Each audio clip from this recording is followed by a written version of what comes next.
Commander Lee Taeho stood on the bridge of the UES Harmony, watching the stars through the massive view screen. 3 months ago, Earth had picked up strange signals from deep space. The signals were not random noise or natural phenomena. They were clearly made by intelligent beings. The discovery changed everything. For the first time in human history, they knew they were not alone in the universe. The United Earth Council quickly put together a special mission. They chose their best diplomats, scientists, and a small military escort. Their goal was simple: make peaceful contact with whoever was sending those signals. Taeho had been a military commander for 15 years. He had served on Mars colonies and asteroid mining stations. But this mission was different. This was not about defending human territory or protecting trade routes. This was about representing all of humanity to an alien species. Commander called Dr. Kim So-ra from her station. She was the mission's top expert on alien languages and biology. For weeks, she had been studying the mathematical patterns in the alien signals. "I'm getting new transmissions. They seem to be responding to our approach." Taeho walked over to her station. The screen showed complex mathematical equations and geometric patterns. "What are they saying?" So-ra adjusted her glasses and pointed to the screen. "It's hard to be certain, but these patterns suggest peaceful intentions. They're using prime numbers and basic geometry, universal concepts that any intelligent species would understand." Captain Park Min-ho, the ship's commanding officer, joined them. He was younger than Taeho but had excellent instincts. "How many ships are we looking at?" The tactical officer, Lieutenant Yuhana, answered from her position. "Long-range sensors show at least 200 vessels, sir. They're arranged in what looks like a defensive formation around a large space station. 200 ships. The number made everyone on the bridge feel small. Humanity had brought 12 ships to this meeting. The Harmony was their flagship, designed for diplomacy rather than war. The other 11 ships were destroyers and cruisers, meant to show that humanity was not defenseless but not looking for a fight.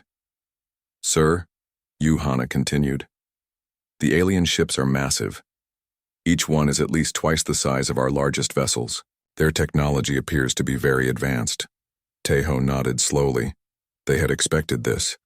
Any species capable of interstellar travel would likely be more advanced than humanity. Earth had only developed faster than light travel 50 years ago. These aliens had probably been traveling between stars for centuries. "Dr. Kim," Taeho said, "prepare a response message. Use the same mathematical language they've been using. Tell them we come in peace and wish to communicate." So-ra's fingers moved quickly over her computer. She had spent months learning to think like an alien mathematician. The message she crafted was simple but clear. Humanity was peaceful and wanted to talk. They sent the message and waited. Space felt very large and empty during those long minutes. Everyone on the bridge was quiet, knowing they were making history. Finally, the response came. The alien signals were stronger now, more complex. So-ra worked frantically to translate them. "Commander," she said with excitement in her voice, "they're agreeing to meet. They want to establish a communication link. They're sending coordinates for a neutral meeting point." The coordinates led them to an area between the two fleets. As they approached, something amazing happened. The aliens began building a space station right before their eyes. Dozens of their ships worked together, assembling a large structure in just a few hours. "Incredible," whispered Park Min-ho. "They built that entire station in less time than it takes us to refuel a ship." The alien station was beautiful in a strange way. It looked like it was made of crystal and metal, with parts that seemed to glow with their own light. It was clearly designed for meetings between different species, with docking ports that could accommodate various ship designs. "Sir," the communications officer called out, "we're receiving a transmission from the station. It's a hologram." The bridge's main screen flickered, and suddenly they were looking at an alien being. The creature was tall and thin, with skin that looked like living crystal. Its face was hard to read, but its movements seemed calm and controlled. "Greetings," the alien said in perfect English. The voice was strange, like music played through metal, but completely understandable. I am Admiral Kethmore of the Veltar, Dominion. We have been observing your species for some time. Teho stepped forward. Admiral, I am Commander Lee Teho of the United Earth Council. We are honored to meet you. We come seeking peaceful relations between our peoples. The aliens. Crystal-like features shifted slightly. It might have been a smile, but it was hard to tell. Your species shows promise, Commander Lee. You have achieved interstellar travel despite your primitive technology. This is why we have decided to make contact. The word primitive stung a bit, but Teho kept his expression neutral. We understand that your technology is more advanced than ours. We hope to learn from each other. Indeed, Admiral Kethmore said. We have a proposal for your species. The galaxy can be a dangerous place for young civilizations. The Veltar. Dominion offers protection to species like yours. In exchange, we provide guidance and safety. Dr. Sora looked worried. She had been studying the alien's language patterns, and something bothered her about the way he spoke. The words sounded friendly, but there was something else underneath. What would this protection involve? Teho asked carefully. We will discuss the details at our meeting, the alien replied. Please bring your diplomatic team to the station. We have prepared suitable accommodations for your physiology. The transmission ended, leaving the bridge in silence. Everyone knew this. It was a historic moment, but something felt wrong. Sir, Dr. Sora said quietly, I don't like the way he said young civilizations. In his language patterns, the word he used actually means something closer to inferior or childlike. Lieutenant Colonel Choi Woo-jin, the mission's intelligence officer, had been quiet during the exchange. Now he spoke up. Commander, I recommend extreme caution. Their scans of our ships have been much more detailed than necessary for simple communication. They're gathering intelligence. Teho considered this. First contact protocols demanded that they try diplomacy, but they also required that they protect humanity's interests. We'll proceed with the meeting, but stay alert. Something about this doesn't feel right. As they prepared to dock with the alien station, Teho looked out at the vast alien fleet surrounding them. Each ship bristled with weapons and technology, beyond human understanding. But humanity had not come unprepared either. Their ships might be smaller and their technology less advanced, but Earth's military had spent decades preparing for this possibility. Sir, Park Min-ho said as they approached the docking port, whatever happens in there, we're making history today. Teho nodded. Let's just make sure it's the right kind of history. The Harmony docked with the alien station with a soft thump. Through the viewports, they could see the crystal corridors of the Veltar station, glowing with strange light. Soon, humans and aliens would meet face to face for the first time. What none of them knew was that Admiral Kethmore was not planning a negotiation. He was planning a surrender ceremony. The Veltar had studied humanity for decades. They had seen Earth's wars, their primitive weapons, their simple technology. They believed humans would submit once they understood how outmatched they were. It would be the last mistake the Veltar ever made. The meeting room on the alien station was unlike anything the humans had ever seen.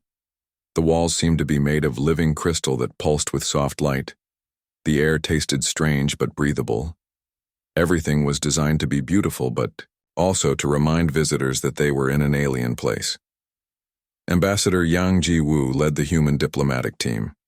She had been Earth's top negotiator for 20 years, handling everything from trade disputes to peace treaties. But she had never negotiated with aliens before.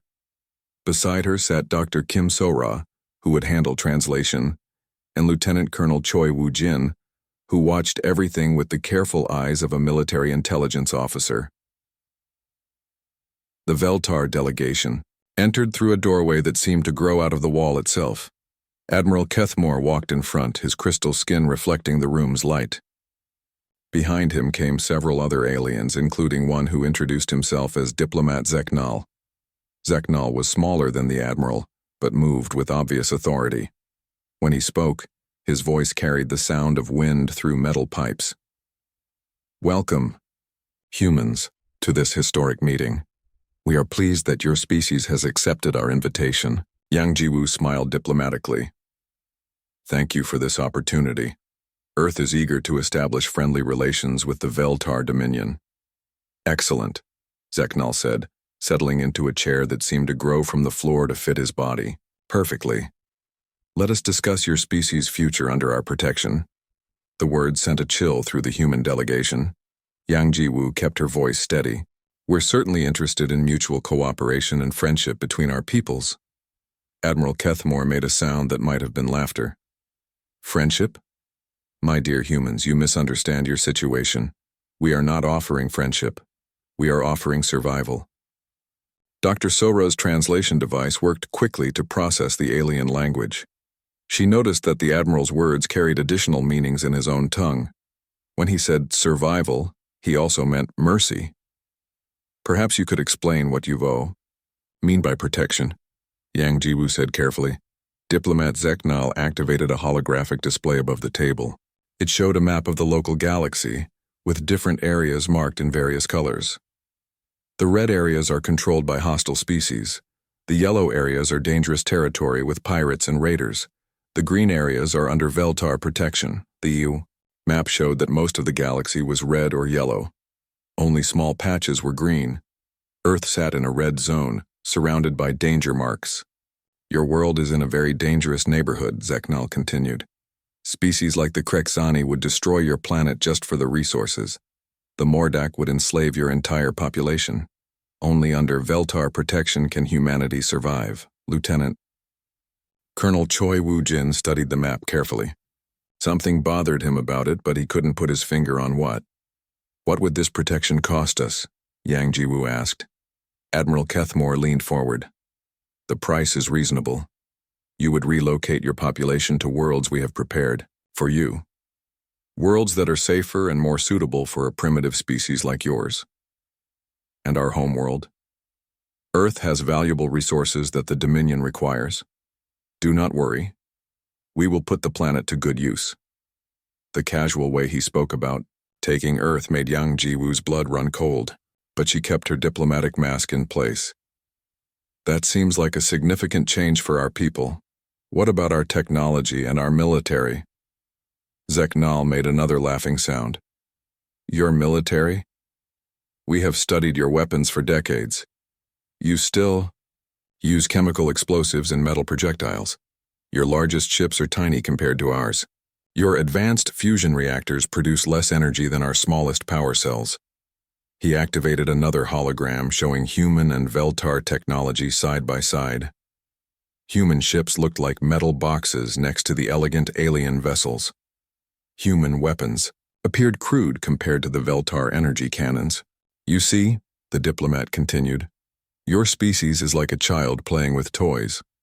The Veltar have energy shields that make your weapons completely useless. We have plasma cannons that can destroy your largest ships in seconds. Your military could not threaten even one of our patrol vessels.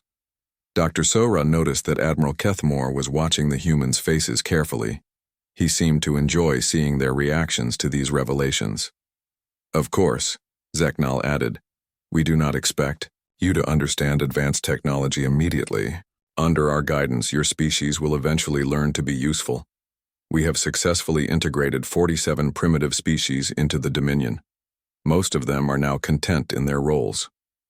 What roles would those be? Yang Jiwu asked. Labor, mostly. Mining, construction, basic manufacturing. Simple tasks suitable for simple minds. Your species shows more promise than most. You might even be allowed to operate some of our simpler machines. The insult was clear, but Yang Jiwu remained calm. This is certainly a generous offer. However, I should mention that humanity values its independence highly. We would prefer a partnership between equals. The silence that followed was uncomfortable. Admiral Kethmore's crystal features shifted in what was clearly displeasure. Equals? He said slowly. Ambassador, I think you do not understand your situation. Let me be clearer. He activated a new display showing Earth's solar system. We have been watching your world for over 200 of your years. We know exactly how many ships you have, what weapons you carry, and how your military is organized. Your entire species has fewer than 1,000 armed vessels. We have brought 200 ships just for this meeting. Lieutenant Colonel Choi Woo-jin's training kicked in. He began memorizing every detail about the alien technology around them, looking for weaknesses or useful information. Furthermore, the Admiral continued, "Your weapons cannot penetrate our shields, but our weapons can destroy your ships instantly. If we chose to, we could eliminate your entire fleet in less than 10 minutes. Yang Ji-woo felt the temperature in the room seem to drop. "Are you threatening us, Admiral?" "I am explaining reality," Kethmore replied. "Your species has two choices. Accept our protection willingly, or have it imposed upon you. We prefer willing cooperation, but the result will be the same either way." Dr. Sora was working frantically with her translation equipment. The Admiral's language contained layers of meaning that were becoming clearer. When he spoke of protection, he meant conquest. When he mentioned cooperation, he meant slavery. "How long do we have to consider your offer?" Yang Ji-woo asked. Diplomat Zeknal consulted a device on his wrist. "We are reasonable beings. You have one rotation of your home planet, 24 of your hours, to make your decision." "And if we decline?" Admiral Kethmore's features hardened. "Then we will demonstrate why protection is necessary. A few destroyed ships will help your people understand their situation better. After that, you will be much more willing to listen, to reason." The meeting continued for another hour, but the real message was clear. The Veltar saw humanity as primitive creatures to be managed, not equals to be respected. They had studied Earth's military and concluded that humans posed no threat whatsoever. As the human delegation prepared to leave, Admiral Kethmore made one final statement. "Do not attempt anything foolish, humans. We have seen species try to resist before. It never ends well for them. Your weapons are toys. Your ships are fragile. Your technology is primitive. Accept this reality, and your species will survive. Deny it, and you will learn why we rule this part of the galaxy." Back aboard the Harmony, the diplomatic team briefed Commander Lee Tae-ho on what had happened. The news was not good. "They're not offering alliance," Yang Ji-woo reported. "They're demanding surrender, complete surrender." Lieutenant Colonel Choi Woo-jin added his analysis. "Sir, they've been studying us for decades. They know our ship designs, our weapons, our military structure. They're completely confident that we can't threaten them." Dr. Sora looked up from her notes. "Commander, there's something else. The way they talk about other species they've protected, I think they've done this before. Many times. And I don't think those species are living as partners. I think they're living as slaves." Tae-ho stared out at the alien fleet surrounding them. 200 massive warships all aimed at his small diplomatic mission. The aliens were so confident in their superiority that they had revealed their entire plan. 24 hours, he said quietly. "They're giving us 24 hours to surrender our entire species." What the Veltar didn't know was that their confidence was about to become their downfall. They had studied humanity's public military forces, but they had no idea about Earth's secret preparations.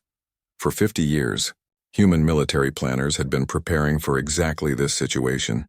The countdown to humanity's response had begun. The 24-hour deadline was counting down rapidly. Aboard the Harmony, the human diplomatic team worked through the night, sending encrypted messages back to Earth and discussing their impossible situation. Commander Lee Tae-ho had called an emergency meeting with all the ship captains in his small fleet. The holographic conference room was filled with worried faces as 12 of humanity's best naval officers considered their options. "The situation is clear," Tae-ho began. "The Veltar want complete surrender. They want us to abandon Earth, give up our technology, and become their slaves. They believe we have no choice because their fleet outnumbers us 20-1. Captain Nam Subin of the destroyer Soul's Pride spoke up. "Sir, our long-range sensors confirm their claims about their weapons. Those plasma cannons pack enough energy to vaporize one of our ships in a single hit. Their shields appear to be some kind of energy barrier that our conventional weapons can't penetrate." "What about retreat?" asked Captain Jang Hai-jin of the cruiser Busan Star. "We could return to Earth and warn them about the threat." Lieutenant Colonel Choi Woo-jin shook his head. They would follow us.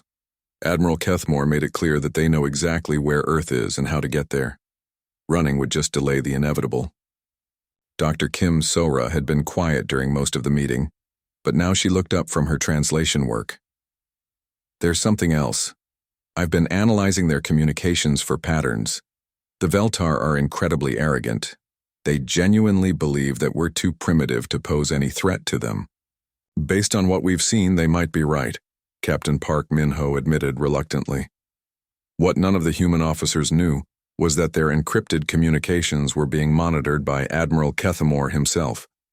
The Veltar leader was amused by the humans' desperate discussions.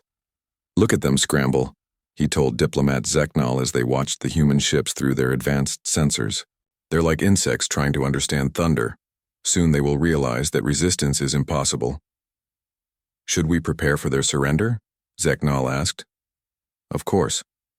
But we should also prepare a demonstration. These humans seem stubborn. A few destroyed ships will help them understand their place in the galaxy. As the deadline approached, Ambassador Yang Jiwoo prepared humanity's official response. She had received orders directly from the United Earth Council, and the message was simple. Earth would not surrender. At exactly 24 hours after the ultimatum, Yang Jiwoo transmitted humanity's answer to the Veltar fleet. Admiral Kethmore, thank you for your offer of protection. However, humanity must respectfully decline. We believe that all intelligent species have the right to determine their own future. The response from Admiral Kethmore came within minutes. His holographic image appeared on the Harmony's bridge and his crystal features showed clear displeasure. Humans, he said, his musical voice now carrying a harsh tone. You have made a foolish choice. We offered you mercy, and you have rejected it. Now you will learn why so many species fear the Veltar dominion. The transmission ended abruptly. Across the Veltar fleet, weapon systems began powering up. The massive alien ships moved into attack formation, their energy shields glowing brighter as they prepared for combat. All ships, red alert, Taeho ordered. Raise shields, charge weapons, prepare for incoming fire. Captain Nam Soo-bin watched her tactical display as the alien fleet surrounded the small human force. Sir, they're not targeting our weapons or engines. They're aiming for non-critical areas. They want to disable us, not destroy us. They're planning a demonstration, Lieutenant Colonel Choi Woo-jin realized. They want to hurt us just enough to make us surrender. Admiral Kethmore's voice came over the communication channel one final time. Humans, this is your last chance. Surrender now, and only a few of your ships will be damaged. Continue to resist, and the consequences will be severe. Taeho looked around his bridge at the faces of his crew. These were some of Earth's finest, officers trained for this exact moment. They all knew the risks and they all knew their duty. Negative, Admiral, Taeho replied. Humanity does not surrender. What happened next would be remembered in both human and Veltar history as the moment everything changed. Admiral Kethmore gave the order personally. All ships, fire warning shots. Target their shield generators and engine systems. Disable, but do not destroy. The Veltar plasma cannons fired in perfect coordination. Dozens of energy beams lanced out from the alien fleet, striking the human ships with incredible precision. The aliens' technology was exactly as advanced as they had claimed. Aboard the Harmony, the first plasma blast struck the forward shield array. The energy barriers that protected the ship overloaded instantly, sending cascades of sparks across the bridge. The ship shook violently as secondary explosions rippled through the forward sections. Shield generators 1 through 4 are down, reported the engineering officer. We've lost forward protection completely. A second blast struck the ship's portside. This time the plasma beam punched through the hull armor, causing a massive breach in Deck 7. Emergency alarms blared throughout the ship as atmosphere began venting into space. Medical teams to Deck 7, Taeho ordered. Seal those breaches. But the damage was worse than anyone realized. In the ship's communication center, Ensign Oh Da-eun was working frantically to maintain contact with the other human vessels when a power surge overloaded her console. The explosion killed her instantly, along with 2 other young officers. Similar scenes played out across the human fleet. The Veltar weapons were devastatingly effective. The Soul's Pride lost her main engines. The Busan Star had her weapon. Systems completely destroyed. Within minutes, the small human fleet was crippled and defenseless. Admiral Kethmore watched the results with satisfaction. Excellent. The demonstration is complete. Now they will understand that resistance is pointless. But something unexpected happened. Instead of calling for surrender, Commander Lee Tae-ho sent a different message. It was not directed at the Veltar fleet. It was sent on a special encrypted channel back toward Earth. The message was brief. Article 7 is now in effect. Doctor. Kim Sora looked up from her damaged console. Commander, what's Article 7? Tae-ho's expression was grim but determined. It's humanity's response to unprovoked aggression against our forces. The Veltar just made the biggest mistake in their history. Aboard his flagship, Admiral Kethmore was preparing to offer surrender terms when his sensors detected something unusual. His tactical officer, a Veltar named Morketh, looked confused. Admiral, I'm detecting massive energy signatures emerging from hyperspace. Multiple contacts bearing directly toward our position. Kethmore frowned. More human ships? Impossible. Our intelligence shows they have less than 50 vessels capable of interstellar travel. Sir? Morketh continued, his voice becoming uncertain. These energy readings are enormous, much larger than anything in our database. On the bridge of the Harmony, Lieutenant Yuhana was monitoring long-range sensors despite her damaged equipment. What she saw made her gasp in amazement. Commander, she said, her voice filled with awe. You need to see this. The tactical display showed space itself seeming to tear open. Massive shapes were emerging from hyperspace, ships that dwarfed even the largest Veltar vessels. The first wave consisted of 50 enormous warships, each one 3 times the size of Admiral Kethmore's flagship. My God, whispered Captain Park Min-ho. Where did they come from? Tae-ho smiled for the first time since the crisis began. They've been waiting. For 50 years, humanity has been preparing for this day. The Veltar studied our public fleet, but they never knew about the hidden one. Admiral Kethmore stared at his displays in growing horror. The energy signatures of the approaching human ships were beyond anything the Veltar had ever encountered. These were not the primitive vessels they had expected. These were weapons of war built by a species that had been planning for exactly this situation.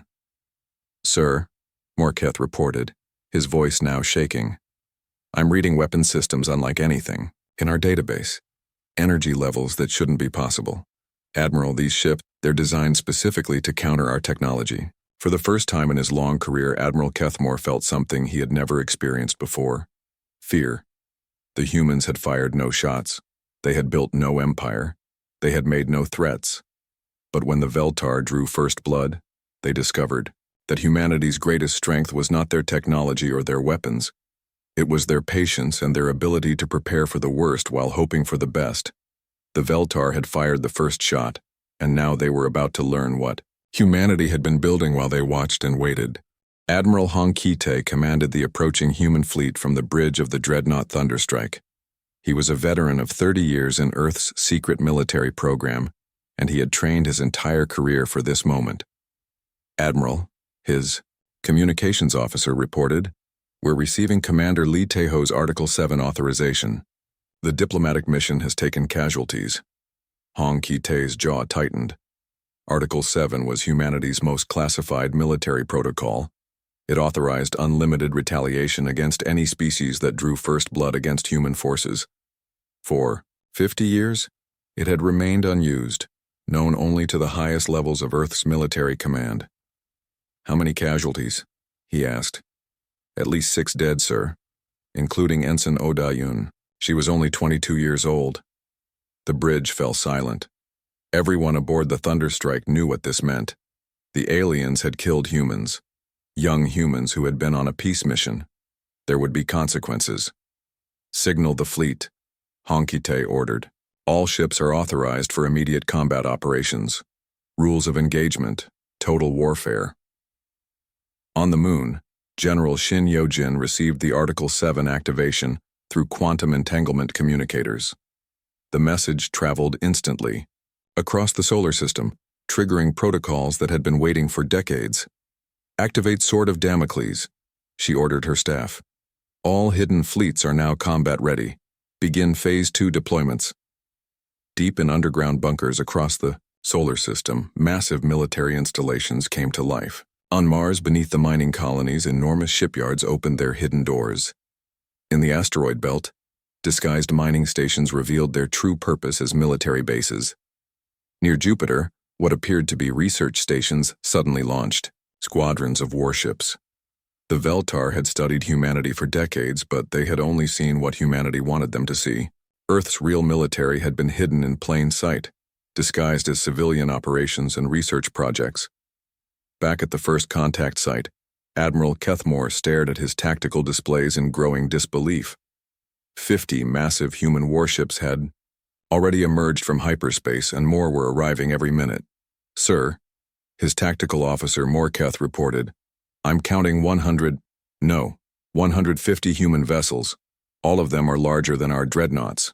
"How is this possible?" Keithmore demanded. "Our intelligence showed they had primitive technology." Dr. Lim Jae-sung, the human scientist aboard the research vessel Newton, was monitoring Veltar communications from his damaged ship. Through the debris floating around him, he could see the alien fleet's confusion.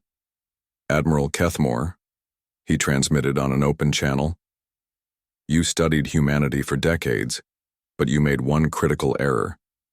You assumed that what you could see was all there." "Was? Impossible," Kethmore replied. "We monitored your entire planet. We cataloged every ship, every weapon, every military installation." Lim Jae-sung smiled sadly. "You monitored what we allowed you to monitor.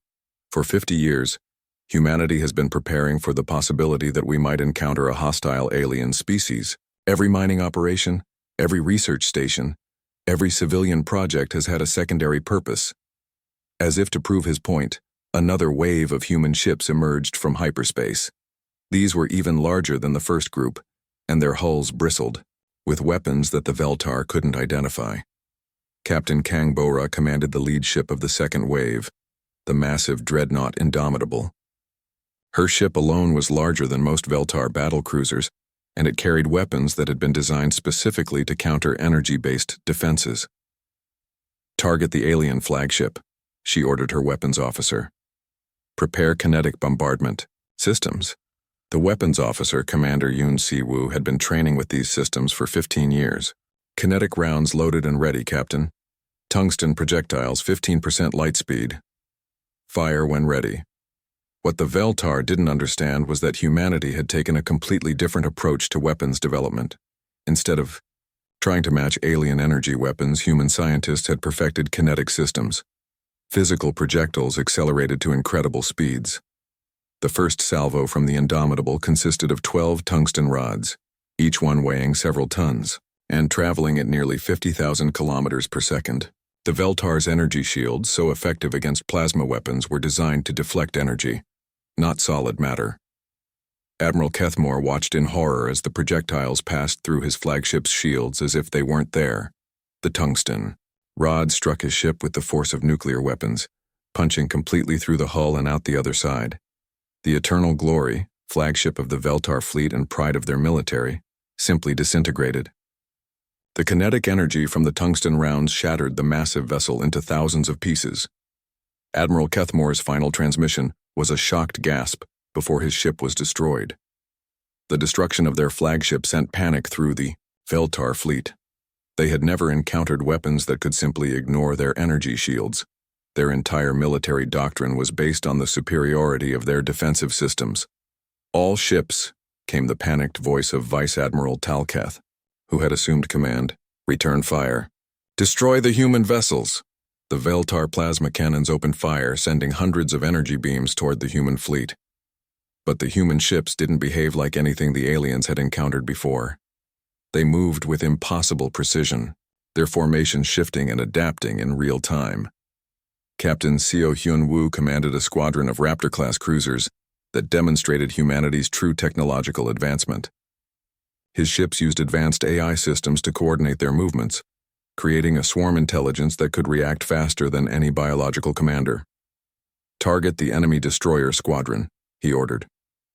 "Execute formation Delta 7. The 6 cruisers in his command moved like a single organism, their weapon systems synchronized by quantum computers.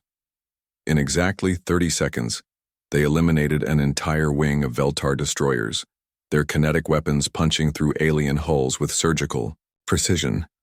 The Veltar had another shock waiting for them. Major Park Ji-hai piloted one of humanity's new Ghost-class fighters, a small craft that seemed to appear and disappear on enemy sensors. Her fighter was invisible to Veltar detection systems, using technology that humanity had developed from studying the aliens' own sensor frequencies. She could fly right through the alien formations without being detected. "This is Ghost Leader," she transmitted to her squadron. "Enemy fighters are launching. They can't see us, but we can see them. Light them up." The human fighters swarmed through the alien formations like invisible wasps. The Veltar pilots never knew what hit them. One moment their squadrons were intact, the next they were burning wreckage floating in space. Within 10 minutes of the battle's start, the Veltar had lost over 50 ships. Their energy weapons couldn't lock onto the human vessels, their shields couldn't stop the human weapons, and their fighters couldn't compete with humanity's advanced technology. But the worst was yet to come. Fleet Admiral Kwon Min-sik arrived with the third wave of human forces. 200 additional warships emerged from hyperspace, completely surrounding the alien fleet. These ships were even more advanced than the first waves, equipped with weapons that the Veltar couldn't even comprehend. "Attention Veltar fleet," Admiral Kwon broadcast on all frequencies. "You fired on a diplomatic vessel. You killed our people who came in peace. You have exactly 60 seconds to surrender, or we will demonstrate why humanity has spent 50 years preparing for this day." Vice Admiral Talketh was desperate. His fleet was being systematically destroyed by weapons he didn't understand, using tactics he had never encountered. "How?" he transmitted back. "How did you develop such technology so quickly?" "Admiral Hong," Kite answered from the Thunderstrike. "We didn't develop it quickly. We've been working on it for decades. Every time your scouts visited our system, we learned a little more about your technology. Every signal you sent, every sensor scan you made, taught us how to defeat you." The human admiral's voice carried a cold finality that made the surviving Veltar shiver. "You studied us for 200 years, but you learned nothing about who we really are. You saw our public military and assumed we were weak. You missed the most important thing about humanity." "What?" Talketh asked desperately. "We're very good at learning from our enemies, and we never, ever give up." The 60-second deadline passed with no Veltar surrender. Admiral Kwon Min-sik gave the order that would end the battle. "All ships open fire. Show them what happens when you threaten humanity." What followed was not a battle. It was a demonstration of overwhelming technological superiority. The human fleet, hidden and prepared for decades, unleashed weapons that turned the alien invaders into space debris. The Veltar had fired the first shot expecting an easy victory. Instead, they had awakened something that had been waiting patiently for them to make exactly that mistake. Humanity's true military power was finally revealed, and it was terrifying. The battle, if it could even be called that, lasted exactly 7 minutes and 34 seconds. What the Veltar had expected to be a simple demonstration of superior firepower became the most one-sided military defeat in galactic history. Captain Seo Hyun-woo watched from the bridge of his cruiser Storm's Edge as the human weapons systematically destroyed the alien fleet. The Veltar ships, so impressive just minutes before, were now nothing more than expanding clouds of debris and escaping atmosphere. "Target the enemy battlecruiser at bearing 27 Mark IV, he ordered his weapons officer. "Fire kinetic penetrators." The tungsten rods launched from his ship's railgun systems struck the Veltar cruiser with incredible force. The alien vessel's energy shields flickered once and failed completely. The projectiles punched through the hull like it was made of paper, causing a chain reaction of explosions that tore the ship apart from the inside. "Direct hit," reported Lieutenant Kim Han-sol from the tactical station. "Enemy vessel destroyed. Sir, that's the 15th kill for our squadron in 6 minutes. Across the battlefield, similar scenes played out dozens of times. The human fleet moved with mechanical precision, their AI-assisted targeting systems turning each engagement into an execution rather than a fight. Major Park Ji-hai piloted her Ghost-class fighter through the chaos, her stealth systems making her invisible to Veltar sensors. Through her cockpit, she watched alien fighters explode around her as her squadron picked them off one by one. Ghost 7, this is Ghost Leader, she transmitted to her wingman, Lieutenant Lee Junseo. Enemy fighter formation at your 3 o'clock, they still can't see us. Copy, Ghost Leader, moving to engage. The Veltar fighter pilots were flying in tight formations, desperately trying to find enemies they couldn't detect. Their plasma cannons fired wildly into empty space, hoping to hit something, anything. They never knew what killed them. Lieutenant Lee Junseo's fighter fired a spread of micromissiles that tracked their targets perfectly. 6 Veltar fighters exploded in rapid succession, their pilots never even knowing they were under attack. That's another squadron down, Junseo reported. Sir, this isn't even fair. They can't fight what they can't see. Park Ji-hai felt a grim satisfaction. Remember what they did to the Harmony. Remember Ensign Oda-un. They wanted to demonstrate their superiority. Now we're demonstrating ours. On the massive dreadnought Thunderstrike, Admiral Hong Ki-tai monitored the battle from his command center. Holographic displays showed the positions of every ship in both fleets, and the story they told was devastating for the Veltar. Admiral, his tactical officer reported, we've eliminated 60% of the enemy fleet. Our losses are 0 killed, 3 ships with minor damage. Hong Ki-tai nodded grimly. The human ships were not only technologically superior, but also fought with a coordination that the aliens couldn't match. Decades of preparation and training were paying off in the most brutal way possible. Sir, the communications officer called out, we're receiving desperate transmissions from the surviving Veltar ships. They're trying to surrender. Patch me through to their commander. Vice Admiral Telketh's holographic image appeared on the main screen. The proud Veltar leader from the negotiations was gone, replaced by a terrified being whose crystal skin had lost its luster. Human Admiral? Telketh pleaded. We surrender. Please stop the attack. We yield to your superior forces. Hong Ki-tai studied the alien commander with cold eyes. Vice Admiral, your forces fired on our diplomatic mission. You killed young people who came to you seeking peace. Why should we show you mercy? We made a mistake, Telketh stammered. We underestimated your capabilities. Please, many of my crews are young also. They were only following orders. Hong Ki-tai was quiet for a long moment. Around them, human weapons continued to destroy Veltar, ships with methodical efficiency. The alien fleet that had seemed so threatening an hour ago was now reduced to scattered survivors hiding behind debris. All human vessels cease fire, Hong Ki-tai finally ordered. We've made our point. The sudden silence was deafening. Where moments before space had been filled with weapons fire and explosions, now there was only the quiet drift of wreckage and the fading energy signatures of destroyed ships. Commander Lee Tae-ho, watching from the damaged bridge of the Harmony, couldn't believe what he had witnessed. How many? He asked his tactical officer. Lieutenant Yuhana checked her displays twice before answering. Sir, the Veltar fleet has been reduced from 200 ships to 17 survivors, all of them heavily damaged. 17 ships out of 200. The most powerful fleet in Veltar history had been annihilated in less than 8 minutes by a human force they hadn't even known existed. Dr. Lim Jae-sung, floating in his damaged research vessel, transmitted a message to the surviving Veltar ships. This is Dr. Lim of the human research vessel Newton. I want you to understand something very important. Vice Admiral Talketh's image appeared on his screen. What do you want, human? I want you to understand that this wasn't revenge, Lim Jae-sung said calmly. This was education. You came here believing that might makes right. You assumed that superior technology gives you the right to enslave other species. You were wrong.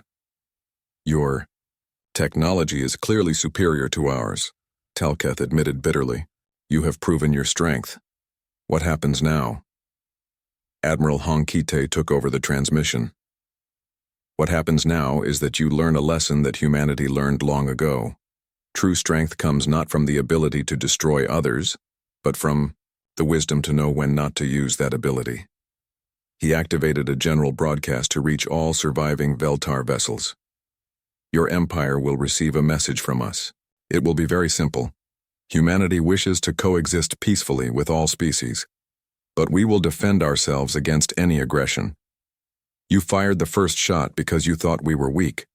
You have now learned that we are not. Captain Kang Bo-Ra, commanding the dreadnought Indomitable, monitored the quantum communication arrays as messages began flowing back toward Veltar space. The survivors were transmitting everything they had witnessed to their home worlds. Admiral, she reported to Hong Kite, the survivors are sending detailed reports of our capabilities back to their territory. Every Veltar world will know what happened here within hours. Good, Hong Kite replied. Let them know. Let every species in this part of the galaxy know. Humanity is not aggressive, but we are not helpless either. The 17 surviving Veltar ships began to limp away from the battle site, their crews, traumatized by what they had experienced. They had come expecting to witness humanity's surrender. Instead, they had survived the complete destruction of their fleet by weapons and tactics they still didn't understand. Major Park Ji-Hai's fighter squadron formed up around the fleeing aliens, escorting them to the edge of the system, not to threaten them but to ensure they reached safety. It was a gesture that confused the Veltar even more than the military defeat. Ghost leader to Veltar ships, she transmitted. You are free to return to your territory. Tell your people what you saw here. Tell them that humanity offered peace and you chose war. Tell them how that choice ended. Vice Admiral Talketh's final transmission came as his damaged flagship prepared to jump to hyperspace. Human warriors, I do not understand you. You have the power to destroy our entire civilization, but you allow us to leave. Why? Admiral Hong Kite answered for all of humanity. Because, Vice Admiral, we are not like you. We do not conquer for the sake of conquest. We do not destroy for the sake of showing power. We defend our people, and when the threat is gone, we stop fighting. This makes no sense, Talketh said. Strength should be used to dominate the weak. That, Hong Kite replied, is why you lost. The surviving Veltar ships disappeared into hyperspace, carrying with them the story of humanity's hidden strength. Within days, the news would spread across the galaxy. The species that had appeared weak and primitive had revealed themselves to be something far more dangerous. They were patient, prepared, and powerful beyond imagination. But most importantly, they only used that power when forced to do so. As the human fleet began rescue operations for their own damaged vessels, Admiral Hong Kite made one final log entry. Today, an alien species learned that humanity's greatest weapon is not our technology or our military might. It is our ability to hope for peace while preparing for war. They fired the first shot thinking we were sheep. They learned we were wolves who had simply chosen not to hunt. The message humanity sent to the galaxy was clear. We want to be your friends, but we are prepared to be your nightmare. 3 weeks after the battle, the galaxy had changed forever. The story of humanity's overwhelming victory over the Veltar fleet spread through dozens of star systems, carried by traders, refugees, and the few surviving Veltar themselves. Dr. Kim Sora sat in an interrogation room aboard the human space station that had been quickly constructed near the battle site. Across from her sat Morketh, the former tactical officer from Admiral Kethmore's destroyed flagship. He was one of only 12 Veltar prisoners who had been rescued from the wreckage. I still don't understand, Morketh said, his crystal skin dim with depression and shock. Our fleet was invincible. We had conquered 47 species. How did you develop such technology so quickly? Sora adjusted her translation device and spoke gently. We didn't develop it quickly. Humanity has been preparing for contact with hostile aliens for over 50 years. Every time your scouts visited our system, we learned more about how to defeat you. But our intelligence reports showed your military was primitive. Metal ships, chemical explosives, simple weapons. Those were our public forces, Sora explained. The ones we wanted you to see. Our real military was hidden throughout the solar system, disguised as civilian operations. Mining stations that were actually weapons platforms. Research vessels that were actually warships. Even our diplomats knew the real plan. Morketh's large eyes showed confusion. This makes no tactical sense. Why hide your strength? Why not show your power to prevent war? Intelligence Officer Li Dongwu, who had been observing the interrogation, stepped forward. Because we hoped we would never need to use it. Humanity's greatest wish was that we would meet aliens who wanted peace. We built our hidden fleet, hoping we would never have to reveal it. Your species is insane, Morketh said. You prepare for war while hoping for peace. You build weapons while talking about friendship. How can you live with such contradictions? Sora smiled sadly. It's not insane. It's human nature. We always hope for the best while preparing for the worst. Your species made the mistake of assuming we were weak because we offered friendship first. The interrogations were revealing important information about Veltar society and their military capabilities. But they also showed something else. The aliens genuinely couldn't understand humanity's approach to warfare and diplomacy. On Earth, Ambassador Yang Ji-woo was dealing with a flood of communications from alien species throughout the local galaxy. Some were offers of alliance from civilizations that had been oppressed by the Veltar. Others were desperate pleas for protection from species that feared humanity might become the next galactic conquerors.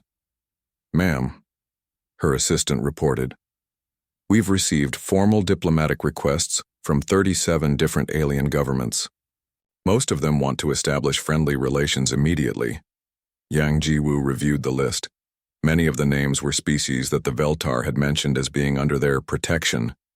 It seemed that news of the Veltar defeat had encouraged several subjugated civilizations to declare independence.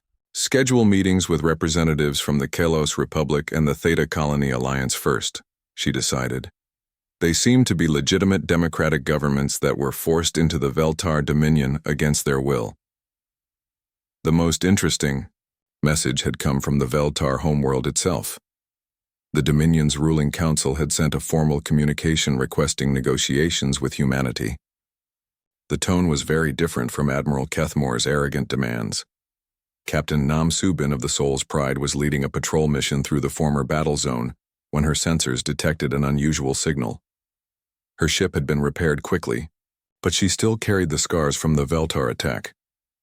Captain, her communications officer reported, we're receiving a transmission from a Veltar vessel. It's a single ship, requesting permission to approach under a flag of truce. Nam Subin was immediately alert. What type of ship? It appears to be a diplomatic vessel, ma'am.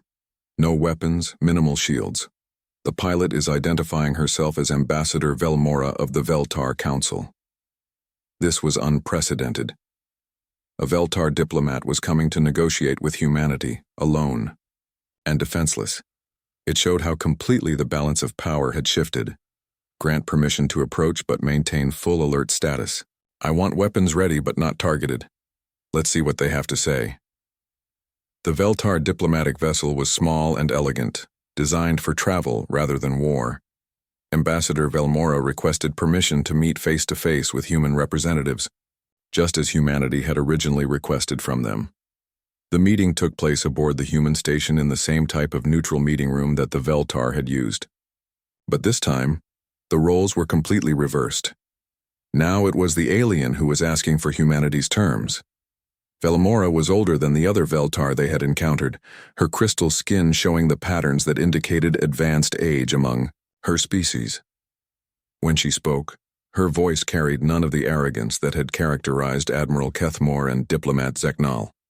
Humans, she began. My people have sent me to discuss the new reality that exists between our civilizations. Commander Li Tae-ho, who had been chosen to represent humanity in these negotiations, nodded politely. Ambassador, we are willing to listen to what you have to say. The destruction of Admiral Kethamore's fleet has caused great upheaval in Veltar. Space, Velmora continued. Many of our subject species have declared independence. Our military leaders are demanding immediate retaliation against your worlds. And what does the Veltar Council want? Tejo asked. Velmora hesitated before answering, survival. Your display of military power has made it clear that the Dominion cannot defeat humanity in open warfare. We wish to avoid the complete destruction of our civilization.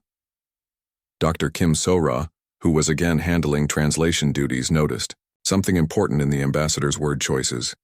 The Veltar language patterns showed genuine fear and respect, emotions that had been completely absent in their earlier negotiations. Ambassador, Tejo said carefully, humanity has no desire to destroy the Veltar civilization. We defended ourselves when attacked, but we are not conquerors. This is difficult for my people to understand, Velmora admitted. In our experience, superior military strength always leads to domination. Species that can destroy their enemies always do so. Then your experience is limited, Tejo replied. Humanity learned long ago that true strength comes from knowing when not to use your power. We could destroy your worlds, but what would that accomplish? It would make us no better than you were when you threatened us. The negotiations continued. For several days, with the Veltar slowly beginning to understand humanity's terms. Earth wanted three things: an end to Veltar aggression against other species, reparations for the attack on the diplomatic mission, and the establishment of peaceful relations going forward. Your terms are surprisingly generous, Velmora said during one session. Most of our subject species are demanding much harsher punishment for our actions. Intelligence Officer Li Dongwu had been monitoring communications from former Veltar territories, and the news was not good for the former overlords. Several species were forming military alliances specifically aimed at preventing any future Veltar expansion. Ambassador, he said, your people should understand that humanity is probably your best hope for survival. Many of the species you oppressed want revenge, not justice. We're offering you a chance to reform and coexist peacefully. The final agreement was signed 2 weeks later. The Veltar Dominion would dissolve itself, releasing all subject species to govern themselves. They would provide technological compensation to humanity and the other victims of their aggression. Most importantly, they would renounce their doctrine of galactic superiority. But the real change was happening throughout the galaxy. News of humanity's hidden military strength had reached dozens of star systems, and the response was mixed. Some species wanted to ally with the powerful newcomers. Others feared that humanity might become the next galactic empire. Captain Nam Subin found herself dealing with this uncertainty during a patrol mission to the former Veltar border. Her ship encountered a convoy of refugee vessels from the Theta Colony Alliance, former subjects of the Dominion who were fleeing toward human space. Human ship, the lead refugee vessel transmitted. We request sanctuary. Our worlds declared independence after your victory, but Veltar loyalists are still fighting to maintain control. We need protection. It was exactly the kind of situation that could lead to human expansion into alien territory. Earth could easily establish a protectorate over these refugees, gaining influence and territory in the process. Instead, Nam Subin made a different choice. Refugee convoy, we will escort you to the Kalos Republic. They have agreed to accept displaced persons from former Veltar territories. You will be safe there, and free to determine your own future. The convoy leader sounded confused. You do not wish to claim our loyalty. Our worlds have valuable resources that would benefit your people. We have everything we need, Nam Subin replied. What we want is for every species to be free to choose their own path. As her ship escorted the refugees to safety, Nam Subin reflected on how much the galaxy had changed. 3 months ago, the Veltar had ruled through fear and superior technology.